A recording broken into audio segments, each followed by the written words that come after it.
You started your business to do the work, not to chase missed calls, dig through texts, or wonder if your team followed up on that Tuesday lead. But that's where most businesses leak money, and Quo was built to fix that. Every missed call is an opening for a competitor to take the customer you already earned. With Quo, all your calls, texts, and voicemails live in one place, so anyone on your team can pick up a conversation, see the full history, and respond fast. Setup takes minutes. Keep your number and scale as your team grows. No IT, no hassle. Plus, when you're offline, Quo's AI agent handles after-hours calls, answers questions, and books appointments, so you're never handing a lead to the competition. That's why Quo is the #1 rated business phone system on G2, trusted by over 90,000 businesses. Money is on the line. Always say hello with Quo. Try Quo for free, then get 20% off your first 6 months at quo.com/tryquo. That's QUO.com/tryquo. You're listening to the Archaeology Podcast Network. This is Tea-break Archaeology, where we explore the ancient origins of everyday objects.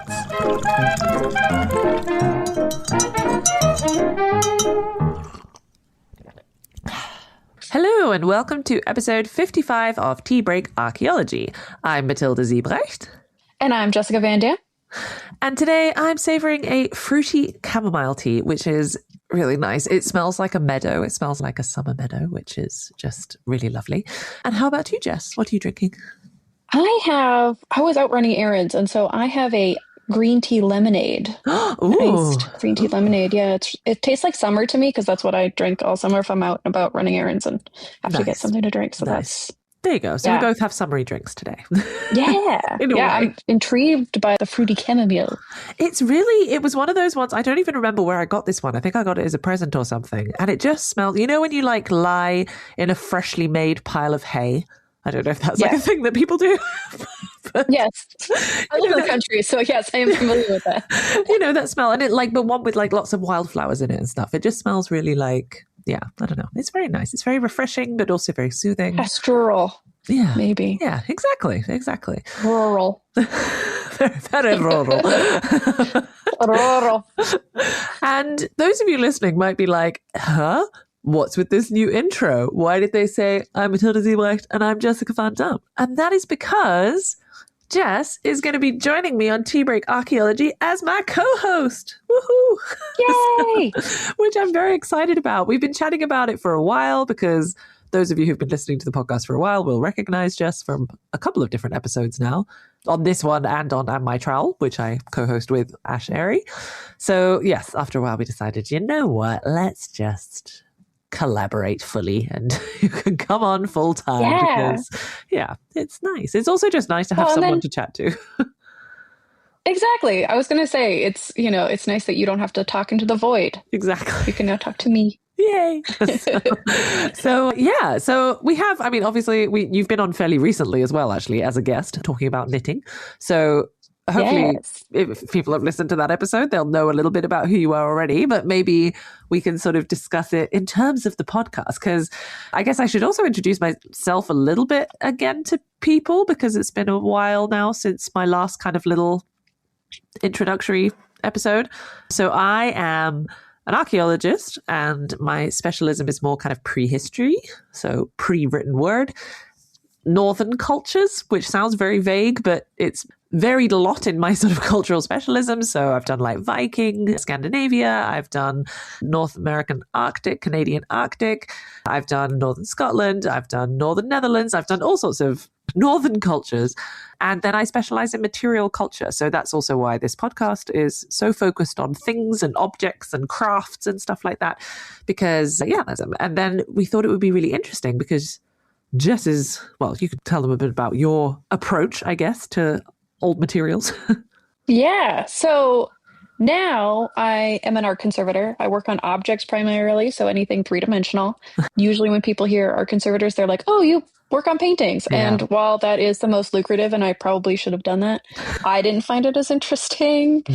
Paintings are beautiful. I love to paint, but they are much of a muchness, in my opinion. So anyway, so that's what I do now. Well, theoretically, I don't actually work for an institution at the moment. I work for myself. Yeah. But then my background and how we met is I have a master's in archaeology. I focused on human osteology. And then I also have a bachelor's in forensic anthropology.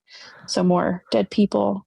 But yeah, so I think it's interesting that we both came from archaeology, but ended up in objects, but from different directions. Exactly. So that's what we thought we could kind of explore a bit more through this podcast, because also your kind of cultural focuses have been a little bit more varied than mine in terms of kind of parts of the world that you've looked at and studied and learned about. Yeah. I think I've wandered. So like when I was younger, and actually still true, but Egyptology has been a huge interest. And then more recently, I've looked into South Korea's cultural heritage. Well, Korea's cultural heritage, but with only there's access only one to half the South. will allow us to do stuff. Exactly. Yeah. Yes. I think my Dutch passport does allow me to get into North Korea, but that sounds terrifying. So, I mean, would you be able to get out? I guess is the question, right? Yeah, I don't think they'd like that, but yeah. But anyway, so different cultures and interests, and working for the PBD Essex Museum early in my career, I had a lot of access to, a lot of different cultures. So like Maori and a lot of the like oceanic islands, like Fiji. Cool. Yeah, that would be super. I remember that so Jess and I both studied at Leiden University. That's how we met each other. And they have a very big department there which looks at Caribbean archaeology. And I always just used to look at the we did that maritime archaeology class together. Yes, we did that together. I remember that. It was so good. That was such a good class. The problem with archaeology is there's so many really fascinating different spheres. Like I really wanted, because I did scuba diving, for those who don't know. And my aim with that was to go into maritime archaeology. But then, I've kind of veered off into another direction with that. But you've done late. Well, I guess maybe not. Oh, there's so many things to do though, Jess. I know. There's never enough time.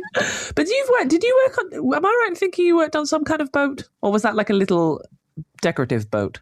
Oh, I've worked on, so I think you're thinking about the ship models. That's right. So yeah. They have not touched water to my knowledge. Okay. Yeah. But I do know a weird number of like ship-based like maritime knots, which are very fun. Oh, that is very cool. Okay. Yeah, love a good knot. Yeah. And I did help out on a ship's figurehead. So she had touched water. It. Yes. Yeah. She was cool. Yeah. Louisa is what she was named. Theoretically, it was based off like who the artist made the model out of, but we called her Louisa. That's very cool. It's every time I see, do you know The Repair Shop, the TV show? Yes. Yeah. And I've been watching like the most recent seasons, and every time I see, I think it's Lucia, who's the art conservator, and I know you were saying you're not a painter, you're not the painting one, but like every time I see any of them doing any kind of repairs or fixing of things, I always think, oh, that would be really cool. And especially though with the painting one, because you just see it, the cleaning process is just so satisfying to watch. It's really like it's really satisfying. Yes. Yeah.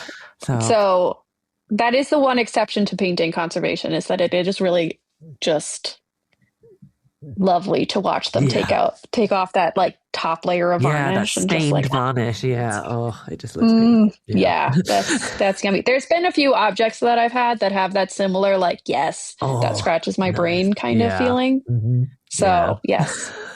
But yeah, indeed, every time I see that, I'm always like, I should have got into conservation. And whenever I chat with you, actually, so this is going to be terrible, actually, for me, having this new collaboration on the podcast, because after every recording, I'm going to be like, oh man, I should have got into archaeological conservation. That would have been so fascinating. Again, it's not too late, Matilda. I know. If you get me into some sort of archaeological company, dig, whatever, I will teach you.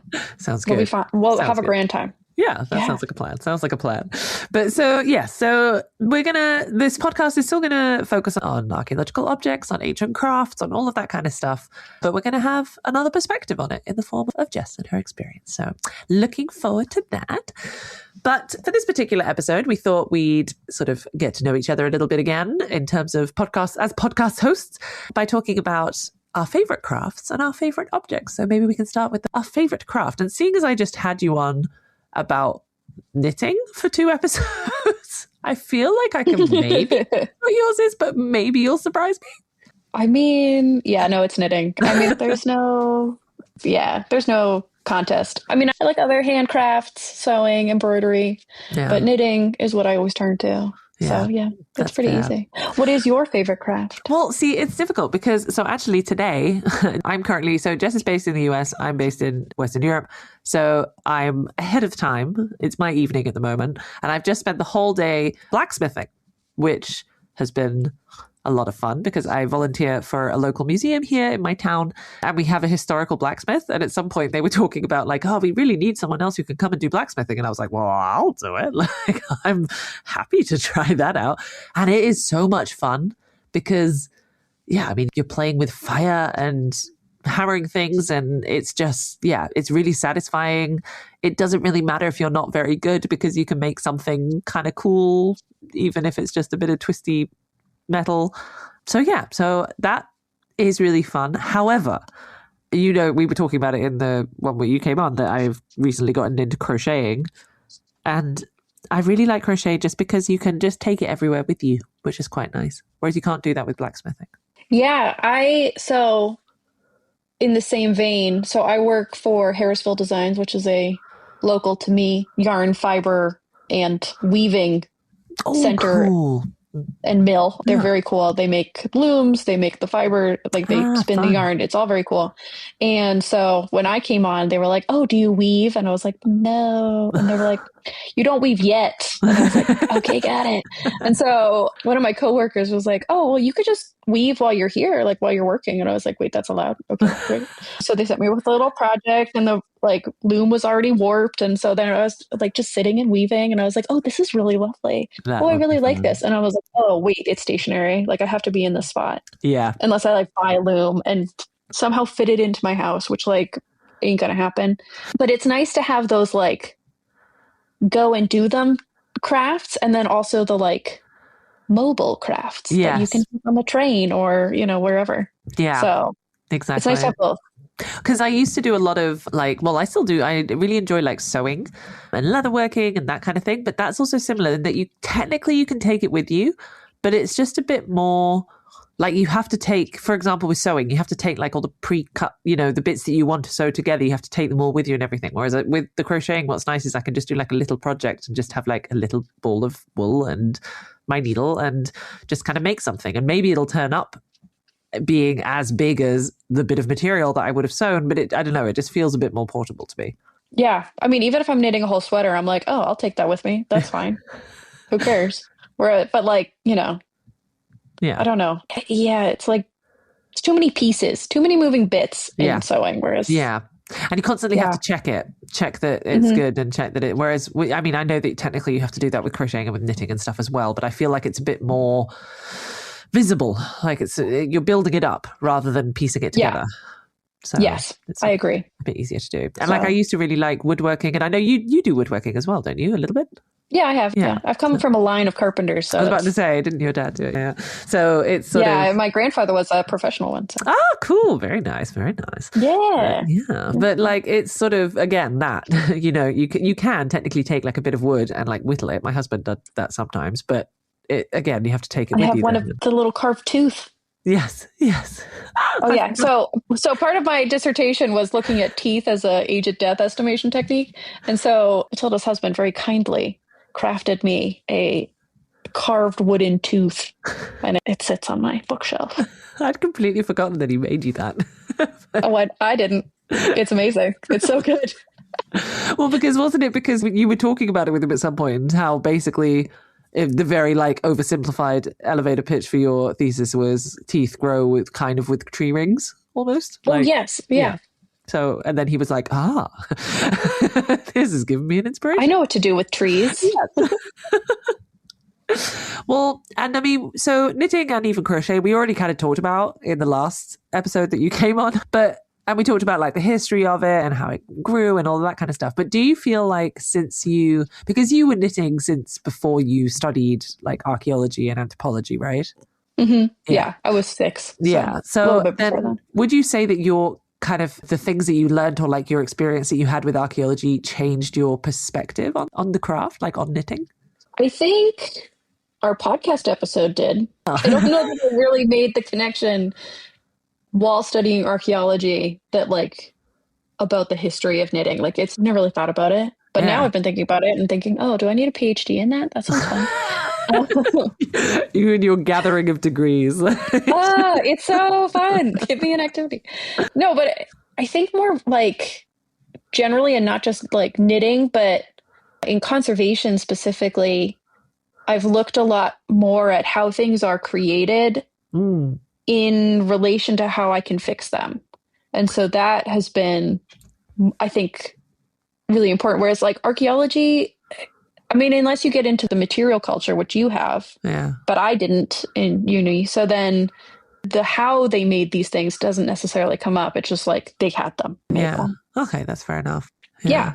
So I think conservation made me more aware. Okay. Yeah. Yeah. Because I think for me, it was also, I guess, once it's more the other way around, actually. It's not even necessarily indeed the craft. I was looking at the craft differently, but in my various crafts that I was doing, as soon as you learn something, as soon as you see that, like in a museum, you know, you see a piece or something, and then you just kind of understand how it would have, you know, like the amount of effort and skill and everything that would have gone into it. You know, I think if you don't understand how something's made, it's very easy to sort of look at it and be like, oh yeah, that's cool. But I mean, well, that's the whole thing with all these small businesses, right? Showing, you know, it costs that much because it takes me hours, you know, like it's all these thing of people not realizing the skill involved in all of this stuff. Yeah, this came up recently, actually, because somebody came in. I wasn't at work at the time, but somebody came in and had something that they needed repaired. And so they were talking about that. And then they were like, oh, and, you know, would anybody knit a sweater for me? And so one of my coworkers was like, well, if you have $1,000. And my immediate reaction to anybody saying like, oh, can you knit me a sweater? I'm like, cool, $5,000, easy. Like, we're not talking less than that. You will pay me a living wage. And people like even 1,000 people are like, I'm sorry, what? And I was like, but I can teach you to knit. And then you will have a greater respect and appreciation for how much time goes into knitting a sweater, because it's like at least 100 hours typically. Yeah. I mean, it's a lot of time. The fastest I've knit a sweater was 9 days. So I'm very proud of that. But it was, you know, a big gauge. It was big needles. But like people have no idea of like what it takes to create something. And like with blacksmithing, I'm sure this comes up too. Yeah. Yeah. 100%. Well, and even today as well, when you were talking about weaving, they also at the museum have a like 200-year-old loom that they occasionally have. Cool. There's this lovely volunteer who's amazing at it. And so she comes and like demonstrates it. And so I went there today with my daughters and we were watching it. And, you know, she was like, it's also one of those things. And I was trying to explain to my daughters, you know, like, look, like this is how you make the cloth. You know, here is the bit of grass that is linen, you know, that you basically then have to do that. And it's really good. They had all of the stations to see all of the different processes that are involved. There's this really cool one, actually. I must try and find it and put it in the show notes. There's a woman on Instagram who's growing her own dress. So she's like... Oh, I was just about to mention her. Yes. Yeah, the linen. Oh my God. Yeah. She's fantastic. And it's incredible. But like, yeah, it's taking ages because she has to grow the plant. She has to prepare the plant. She has to like thrash it or whatever it's called. She has to spin it. She has to do this. She has to do that. Then you have to weave it and then you have to sew it. Like there's so many steps involved. And I think it's something, you know, even with slow fashion, it's still very difficult to really perceive, like, okay, if you actually want to think about what goes into making a good quality garment, like the amount of not just material, but the time and the skill and the different types of skills involved as well. Right. And then like linen specifically, I mean, it's such a tough plant that it like just the processing of it takes weeks where you have to like basically let it rot outside. And then hit it with things and then do all these things. Whereas like wool, it's like you clean it, you like part it, and then you spin it. And so like you can cut, like it's a shorter process. Yeah. Actually, there's a spinnery in Vermont called the Junction Fiber Mill, and they do really cool videos about like their processing. Like processing process. Are they really called spinneries? I don't know that actually. I mean, that's adorable if it's they probably I hope so. If not, I just made it up. Yeah, there you go. We can TM that. But maybe I should call it a mill. I think a mill is probably more reasonable. But okay. Yeah, that's probably what they use. Yeah. Yeah. Because Harrisville Designs is also a mill yes. that spins. Yeah. So a spinnery mill? I don't know. Spinnery. I prefer spinnery. I think we're going to call it spinnery from now on. Okay, we're just going to claim it. TM. We're going to put all of these links, by the way, into the show notes for people who are curious and want to check out all of these accounts. Yeah. I think that sounds good. I think we should have a quick break to top up our tea, and then we'll be right back. Welcome back, everyone. Hope your teacups is fuller and the biscuit jar is emptier. So, in the break, by the way, Jess and I were just chatting about how we were going to Skillshare. So she's going to teach me conservation and I'm going to teach her blacksmithing. I'm so excited. This is going to be great. Forward to it. It's going to be wonderful. So watch out for that in various things. So we can do the knitting needle. Yes, the knitting needle experiments. I still really want to do that. Like, I really do. Anytime. I'm ready. Okay. Maybe I could make some metal knitting needles actually at the blacksmith. Oh, that'd be sick. Just to try them out, you know? That'd be so cool. My God. I'd be the coolest knitter ever. Viking style needles. Not that Viking style knitting needles would have been metal because the Vikings very much used, anyway. So we talked about craft before the break. And now, of course, so not only does this podcast focus on sort of crafts, both traditional, historic, prehistoric, and modern, but also talks, of course, about archaeology and archaeological objects. So I have to ask, Jess, what is your favorite archaeological object or object type, I guess? This is such a difficult question, possibly because I don't work in archaeology. Yeah, true. I realized after I had thought of this question that maybe it's a bit biased towards me, so feel free to adjust accordingly. Well, it kind of, what I figured out is that my answer sort of circles back to what we were talking about before the break, about looking at objects in a way that sees how they were created. And so if there's a really clever object and it was clever in how it was made, in its function, I like those. Oh. So this may come up in a later episode. We don't know yet. But I've seen these little Korean knives. We're talking 4 inches, 10 centimeter knives with a little sheath.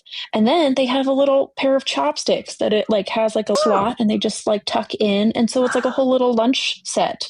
Or a little... Like a Swiss Korean army knife, like Swiss army knife. Exactly. Yeah, exactly. But with a knife and chopstick, I'm like, oh, this is perfect. And then there's a little loop at one end. So you could attach it to your... they had belts, but they were different kind of belts. But anyway, so you could tie to things. So almost a little chatelaine sort of idea. And so that is just so clever. And that somebody, some metal silversmith was yeah, I'll put chopsticks on a knife for you. Sounds great. Love that. Incredible. So that's the kind of object that I like is nice. Some craftsman put in time, thought, and effort and was yes, to this adapt is how we it. make this. Yeah, custom made. And were they was it a one-off thing that you found an example of, or is it a common practice? I've seen it a few times. So, I don't know the popularity of this. And I don't know, I think it would have been late Chosun, which is late 1800s, early 1900s. So fairly recently. Yeah. I think. But again, I don't have access to many Korean objects. So, but yeah, but that kind of thing. The other thing that I really like is children's toys, antique toys. Because you can really see the love and appreciation that in the useware. Using useware for you. I worked on a toy tiger, a wooden toy tiger from India, and a wheel had been replaced because it was on wheels, and it was clear the tail had been broken off and replaced, and there was some damage to it. And so when I worked on it, I was able to bring the repairs had been painted poorly, and so I painted them better to match the original. And so my whole idea was that it would be familiar to whomever had played with it. Right. Yeah. That idea of these familiar childhood objects being universal and restored. Yeah. Yeah. Oh, yeah. Well, that's cute. Back to the repair shop, right? When they have the... I know, right? we should just ask to go on the repair shop. Can we? Yeah, maybe we could have an episode or something where we visit and interview them. But it's. What is your favorite? My favorite? Oh well. To be fair, I feel like most people know what my favorite kind of archaeological object is, which is the Neolithic Scottish calf stone bowls, because they're just really cool. I feel bad though, because now I feel like after your response is really like sweet and like thoughtful and like everything, and now I'm just like, there's these balls that are really cool. But like no one knows what they were for, right? Well, like they're just mysterious. Yes, that's the amazing thing. And it's one of those things, like there's so many like pseudo-archaeological, oh, it's this big mystery thing, and actually this is the most important thing, and we have to work out like why this happened. And it's like, well, no, actually that's not mysterious. Like we kind of know about this stuff. But there are other really interesting mysteries that are actual mysteries in archaeology, like these Scottish calf stone balls, which are like, there's like 400 of them made. They all date to the sort of late Neolithic that have been able to be dated. But the main problem is, and this is also what I kind of like about them, because it shows like the evolution of archaeology almost as well, because a lot of them were found in like the mid 1800s. And that was a time where there were like all these, they were mainly found because there were lots of land clearances happening in Scotland, and they were like digging up all of the bog land and like fenland and everything to try and dry it out to make it fit for agriculture and all this kind of stuff. And there's all sorts of political issues that were happening at that time. But because of that, because of all of this like land management and these ditches being dug everywhere, they were finding loads of stuff. But because it was the mid 1800s, they weren't that great at like recording things. So we don't. What? Yeah, right. That's crazy. Oh, it's so fun reading I read all of the like original Society of Scottish Antiquarians. And you can access them all for free, actually. I'll put some in the show notes so that you can see them. All of the original, like, little reports about how they were found and stuff. And it's like, well, Mr. Smith said that he found it, like, within view of his barn, or, like a sort of thing. And it's like... It was 50 paces from the old oak tree on the corner of Mr. Brown's farmland on the northwest side. Exactly. So, yeah, basically. So, I mean, which is also just so fun, kind of, as well, to think, like, God, what must they have thought, like, when they found these things? And they knew that they were from prehistory. Like, they weren't, you know, thinking that they were modern or anything. But it's sort of, it's all of these really interesting. So it's like the objects themselves, the kind of mystery surrounding them, the kind of discovery of the original discoveries of them, and how it's just like, how it shows the way that archaeology has developed. But also the balls themselves are just beautiful. I'll give a link to the National Museum of Scotland have like done a 3D scan of a bunch of them and put them up on Sketchfab, so people can have a look at them and see. But yeah, they're just so cool. Like, they're just... Well, and kind of like in that same line of like, one, they were created and deposited, and then there's these 1800s presumably dudes writing their little reports with the vague directions on where they found them, because why would you tell anybody where they were found? And then like how that information has like, and those balls themselves have like traversed through history and now are like accessible online. So when I was in college, I interned at the Giza project at Harvard. And so I was basically digitizing a bunch of the dig records from like the 1914 to 1916 that's cool. excavations at Giza. So under Reisner. And so like, it was like, oh, Mr. Carter, like Howard Carter, stopped by today and he helped with this thing, or, like it's all these like little day-to-day notes that are included in it. And it's like, oh, the military was target practicing again and they almost hit us. Those are my favorite. I was like, oh, they shot at us again. Oh no, whoops. I don't think they know we're here. And I'm like, oh, like, and it's such an interesting, like, they're discovering all of these things that are like 4,000 years old or something like that. And then at the same time, they are creating their own history. So I feel like these stone balls are like that similar, like, you get glimpses of history and then more history, and then it's all mystery, and it's like very cool. It's all very cool. So. And it's just kind of the ultimate show of how people really want to know what they were used for. And my favorite artist who makes these, he's called Scott Knight. He's amazing. He's called the Broken Biscuit Repair Workshop. It's his business that he runs, and he does beautiful carvings. Again, I'll put his link in the show notes.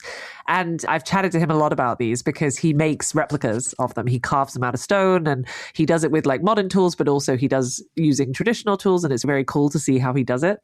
But he's always very much like, Oh my God, you don't like, there doesn't have to be a meaning behind them. Like there doesn't have to be a reason why they were made. We will never know. And I think that's the perfect metaphor for archaeology, especially prehistoric archaeology, is like we can say all we want about these things, but at the end of the day, we will actually never know like exactly what happened, like until we build a time machine. Right. And then it's also like, I think a lot of people dismiss the value of just pretty things.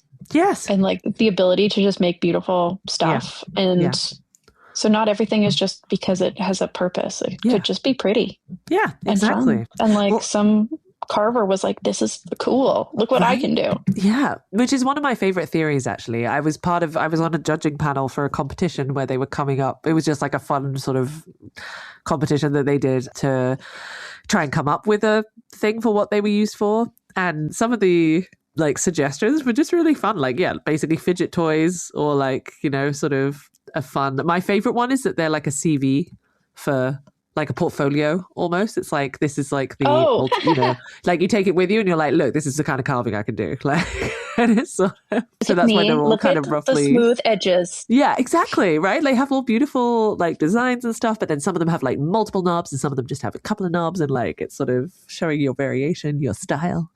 But anyway, like you're like, three-dimensional thinking and like placing knobs on a round object. Yeah. Which cool. is really, so I've actually been crocheting them recently because, I just saw your post about that. Yeah. So cute.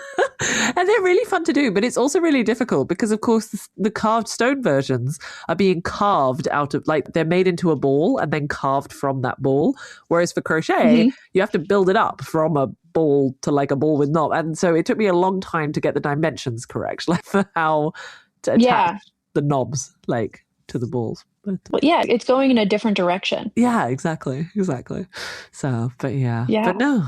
Oh, but I also really like what you were talking about with like, you can see the sort of repairs that have been made and things. Something that I really love was during my master's at Leiden, when I was looking at beads, amber beads, and they're drilled from both sides because the drill bits would have been conical shape. So you couldn't drill all the way through from one side, you had to do like from both sides. And you can see that in the archaeological beads as well. But I was doing experiments where I was replicating the beads, and quite often you just misalign, right, the two sides, because you're drilling from one side and then you have to flip it over and drill from the other side, and inevitably you'd always slightly misalign. But like I got better at it, and I always remember thinking like, oh my God, this is so rubbish, like I suck at this. But then I was looking at these Neolithic beads, so like 5,000 to 7,000 years old, and they were also completely misaligned. Like they had to, and there was one case where they had to like drill 2 holes because they'd clearly just completely misaligned the first one. And I just love that. Like it's such those sorts of objects as well, where you can see like the humanity of people. They're really fun. Yeah, exactly. Like we have this, I feel like there's I don't know, you see history through this like rose-colored glasses of like, oh, look how quaint, look how nice, look how, but there's like the human error in it. And there's like I mean, there is incredible artistry and skill that like, I think honestly, we've lost a lot in our modern era, but there's like, there are those little mistakes that you go, oh, cute. Or like, I love it when there's like fingerprints in something. Yes. Like didn't they just discover one that was like, yes, when the cat walks through the like tiles or something. The Roman tiles. Yeah. So sorry, cute. They were just discovered. Well, it was like a post on social media, so we don't know how accurate it was. But I feel like they found like quote unquote the oldest fingerprint, or how old that now is. But I mean, some receptive surface held a fingerprint. Was surprisingly old. We will look that up, and if it is indeed a valid thing, then we will put the link in the show notes. We could do a whole episode about fingerprints in archaeology, and that would be pretty cool. Okay, well, add that to the list. That's a very good. I'm adding that to the list now. Fingerprints / paw prints. Oh, and then we can take it back to my forensics days. This will be great. Yes. Oh, that sounds good. It all ties together. Oh, see. Perfect. All coming together. Well, no degree is wasted. You heard it here. They're all useful. It doesn't matter if you use them.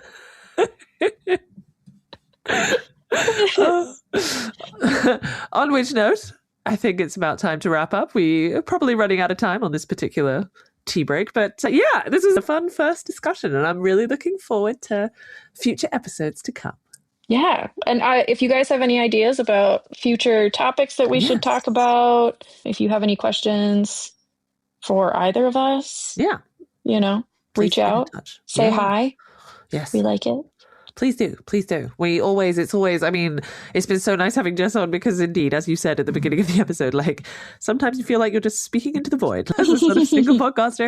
And it has been so nice to have someone to actually chat to. So it's always but it is also really good to hear from people who are listening in. But I said that in the last few episodes as well. So please do get in touch. We always like hearing from people who are listening in. Yeah, a bunch of my knitters tuned in for the knitting episodes. Oh, nice. Mostly because I told them about it. But they were like, that was really fun. I really liked that. Like, yeah. Yes. Cool. There's more to come. Yeah, so probably we could do a bit of a sneak peek. So the next couple of episodes, we're going to be looking at cutlery. Yes. Yes. Which... Sorry, I feel like I have to just, even though I know this isn't my trowel, I'm going to make a Terry Pratchett reference because... Always. It can be just part of the network. Right? If people don't know what I'm talking about, go listen to Am I Trowel. After you listen to at least one episode, you'll know why this is a thing. As every episode, I reference Terry Pratchett somehow. But there's this one episode with one character and it's talking about how he speaks so posh that you can't actually understand him. And so he's talking about the gallery, the art gallery, and he goes, Galleria. And the audiobook narrator's really good at like doing Galleria and like makes it really good. And so I was listening to it at some point out loud, like not just on my headphones. So my husband was listening as well and he found that bit quite funny. So now whenever we talk about cutlery, it's not cutlery, it's cutlery. So I had to try really hard just then when I said the next episodes not to just go cutlery. So yes, I hope you appreciated I love it. Also, what is very important, read Terry Pratchett, is that in grad school, when we met, I had not read Terry Pratchett, and I apologize that it took me so long. But when I interned with my former boss, Mimi Levesque, I love her, she was like, oh, listen to them out of order. So start with Going Postal. And so I started with Going Postal. Oh, that's a good one to start with. And it was sort of like a good dip your toe into the world without it is very good. Getting deeper. And then like go back. And then I think I did Going Postal and then I did Mort. That's also a good one. And then, yeah. And so now I have a much greater appreciation and understanding of Terry Pratchett and the Discworld as a whole. Yeah. I have not read to all of them, but eventually we'll make it there. There's so many of them. There are just so many. So I tried. And bringing it back to this podcast again, having more experience with something has given you a better appreciation for the skill of the craft, in this case, right? Exactly. Yes. Tie it all together. There we go. We did it. We brought it back. Well, I hope that everyone listening enjoyed this tea break. If you did, please do like, follow, subscribe wherever you get your podcasts. Don't forget to check out the other shows on the APN, like And My Trowel, for more fun archaeology content. And if you'd like to learn more about all of the things that we talked about in today's episode, you can find all of the links and the contact information in the show notes. Goodbye, everyone. Bye. Thank you for joining me on this tea break. If you like this episode, please do like, follow, or subscribe wherever you get your podcasts. Don't forget to check out the other shows on the APN for more fun archaeology content. And if you'd like to learn more about the topic of today's episode, make sure to check the show notes for links and further information.